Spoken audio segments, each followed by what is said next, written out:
Hello, my name is Mel, and welcome back to Season 1, Episode 9 of the Squiddish Podcast. Today I want to discuss the theological and symbolic meaning of cephalopods throughout time. It's a little bit different. Normally I don't really do this. Normally it's all science, but I believe that science and culture can be equally important, especially when the ultimate goal is awareness and conservation of a particular group of animals like cephalopods. The octopus has long been symbolic of change, innovation, dynamism, multitasking, and protectiveness, so it's no wonder that cultures adopt the animal as a god or an honorary being. In Polynesian spiritual tradition, Kanaloa is a god that often takes the form of an octopus. He and another god Kane formed the earth together in an ancient ritual tradition.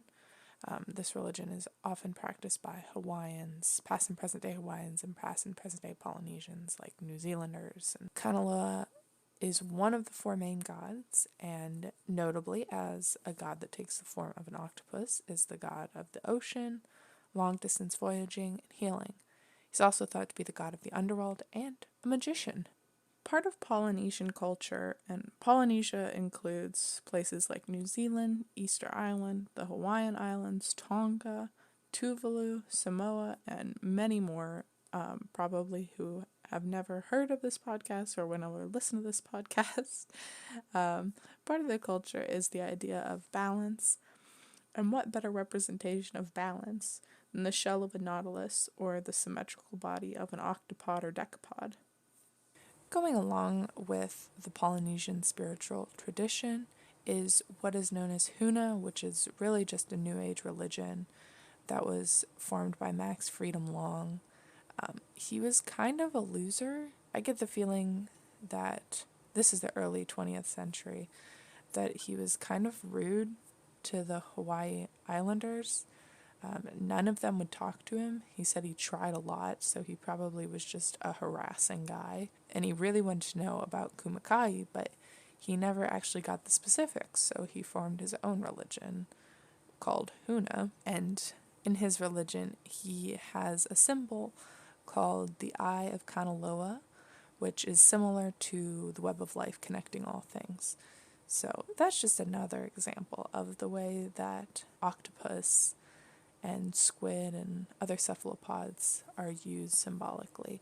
We've touched on the kraken previously, but I wanted to talk a little bit about the Akoro Kumui, which is similar to the kraken, but is Japanese. It's in the ancient Shinto tradition, Akoro Kumui is a octopus god who is thought to be about 1 hectare or 10,000 square meters in length. In fact, he's so large that the entire sea appears red when he surfaces.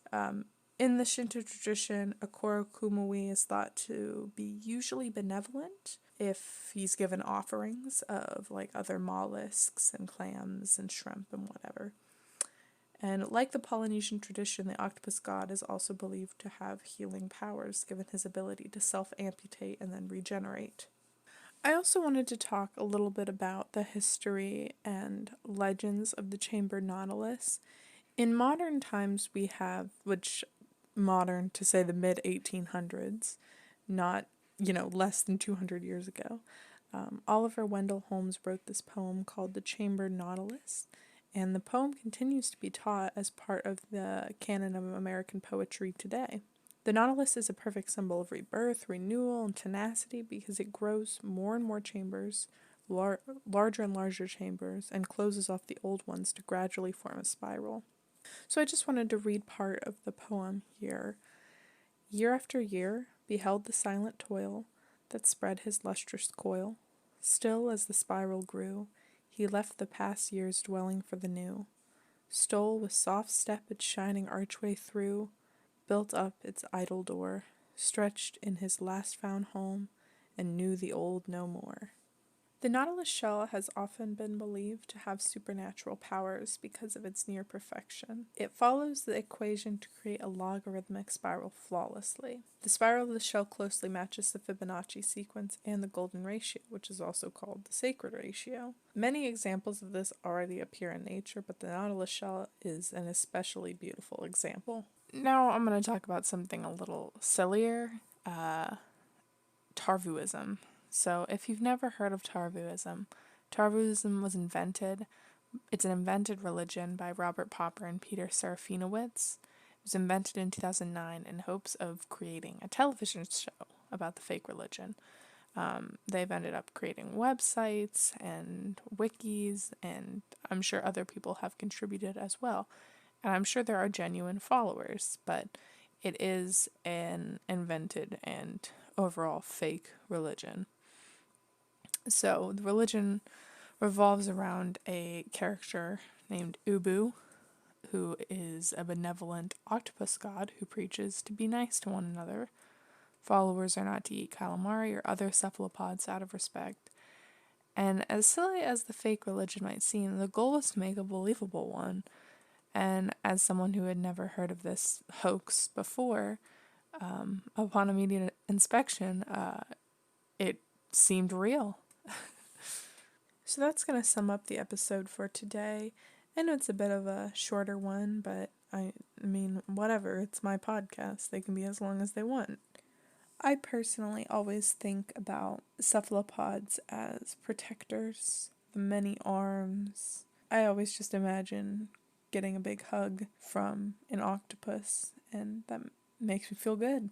Hopefully you got something out of this episode. I would encourage people to look around their room right now and see all of the ways that not just cephalopods but animals have influenced your life and where you can see their likeness. I mean, I know right now I'm looking at a coin album and there's an eagle on it. And marketers do that intentionally so that we can feel a certain way, and we do. People talk in kind of silly terms about the idea of a spirit animal, but more people than you would believe have spirit animals. I personally don't, but my boyfriend is obsessed with wolves. He finds that he really connects with the idea and the power behind the wolf. And I think that it is equally valid to connect powerfully with the idea of an octopus. So that's all I wanted to say in this episode. Y'all have a good rest of your week, and I will see y'all next Wednesday. Peace.